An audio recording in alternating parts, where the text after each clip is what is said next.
qualcosa di pratico, non soltanto di educativo, di progettualità, qualcosa da dare ai ragazzi di concreto.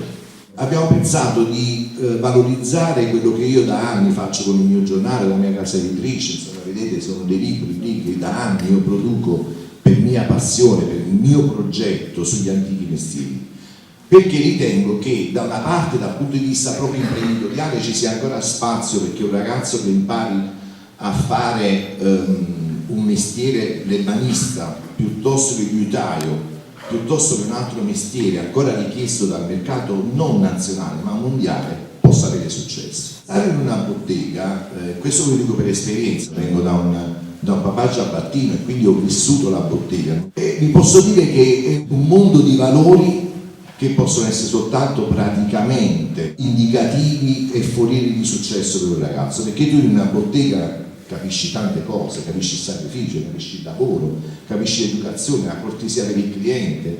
Abbiamo intitolato questa la nostra associazione Arte e Mestieri. Non diremo mai che faremo 100 ragazzi, troveranno 1000 ragazzi, troveranno lavoro. A noi basta che 10 ragazzi ogni anno, 20 ragazzi ogni anno possano trovare spazio in una bottega. Dopo un anno, 2 anni imparare questo mestiere, vivere la bottega, quindi già questo sarà per loro un grande tesoro, un grande scrigno di valori, e dopodiché realizzarsi. Noi puntiamo a questo. Come lo facciamo? Lo vogliamo fare attraverso l'aiuto che ci daranno dei maestri, dei tutor speciali, insomma. Noi tra 6 mesi avremo dei laboratori qui in questo stesso Palazzo Natigliano, dove i ragazzi affiancati da tutor cominceranno ad avvicinarsi al mestiere e poi andranno nelle botteghe. Il nostro progetto è un progetto serio che ha obiettivi minimi ma con un upgrade annuale. Ringrazio tutti quanti voi, grazie per la vostra attenzione.